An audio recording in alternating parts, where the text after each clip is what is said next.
The Bicycle Boulevard Network is an idea to create a system of bicycle priority streets that can really provide a safe way for people of all ages and abilities to bike across Berkeley.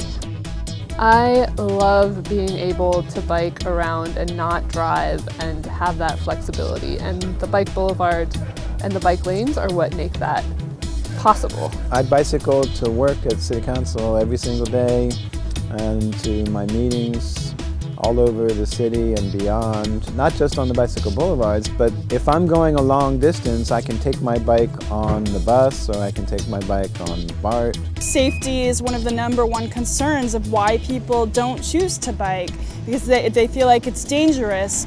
And streets like these really make people feel the safety that they need to actually get out on their bikes, to bring their kids out on their bikes. We're out on Russell Street, which is a bicycle boulevard in town. We've got a couple bicyclists coming up the street, a couple pedestrians walking across. That's the whole goal of the program here, is to make the street safer for both. One thing we've done to do that is put huge bicycle stencils down on the street. It's the same size as the stop sign stencil, and that's key. Any other city looking to do this should keep that in mind. The idea is that you want to create the same, optical image that the stop sign stencil creates to a motorist. The bike stencil is just as wide as the stop sign stencil, and it's actually much longer because it has more information in it. It really gives a cyclist a sense of owning the road and being able to take the lane, being able to be in the middle of the street where they can avoid the door zone. Cars are expecting that they're going to have to wait for bikes, they're going to be seeing bikes, it's not going to be a confrontational thing if a cyclist is in the middle of the road, because it's expected on these streets. The signage we use on our boulevards here in Berkeley is purple.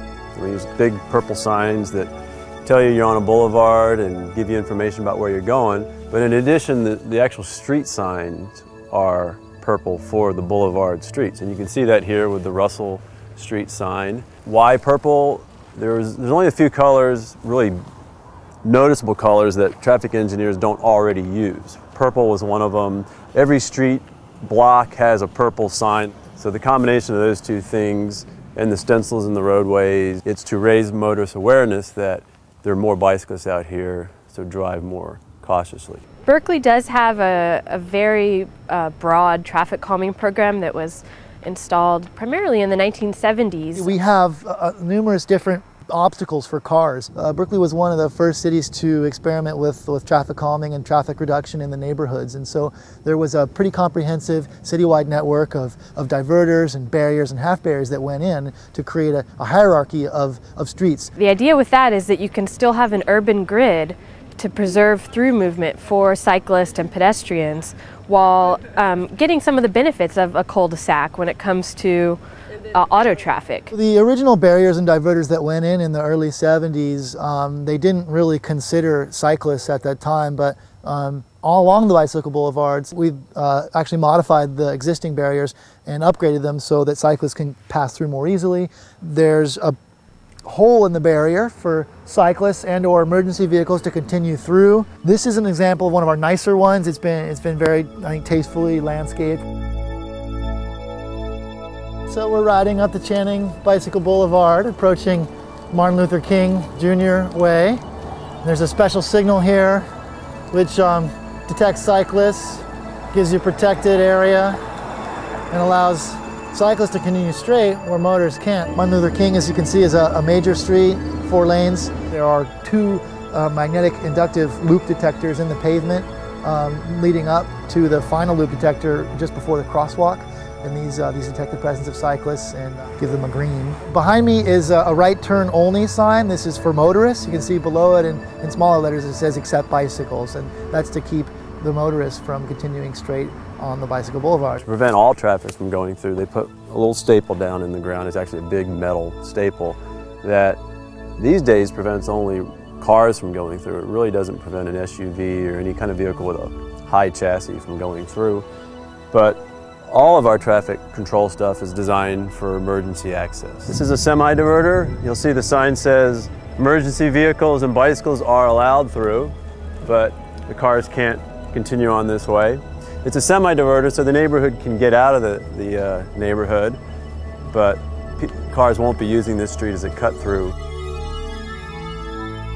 We've put in a lot of traffic circles, about 30 to 35 in the last couple of years. You're going to see 2 or 3 traffic circles in this street, which has a lot of beneficial effects. One, if you're a motorist driving down the street, you're going to slow down just because the street looks smaller, it looks narrower, and it doesn't look like a through street that you would just travel down real quickly to get to where you're going.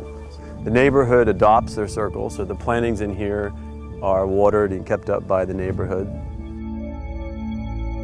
During the 1980s, a group of people got together and proposed a slow street on Milvia, which we hoped would be the beginning of a slow street network all over the city. And we flipped the parking from one side of the street to another, so there's a curve in the middle of the block. In order to make the street curve, we put these bulb outs here and similar bulb outs in the center. The trees are further out into the street than the ordinary street trees in the planting strip are, and so they narrow the street visually.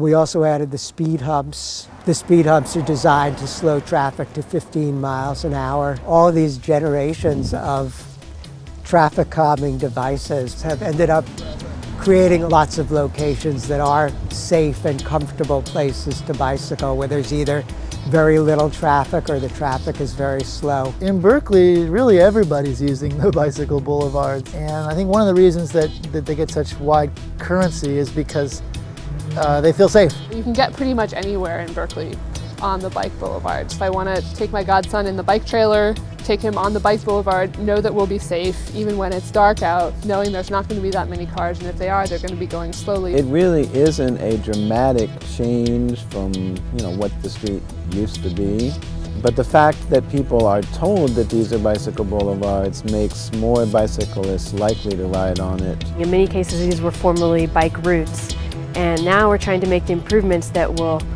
really increase the convenience and comfort of cycling across Berkeley. I think that it not only makes for a more beautiful city, but just is kind of positive reinforcement. It kind of help that cycle of getting people out of their cars and onto their bikes, and decreases pollution and decreases the need for people to have cars.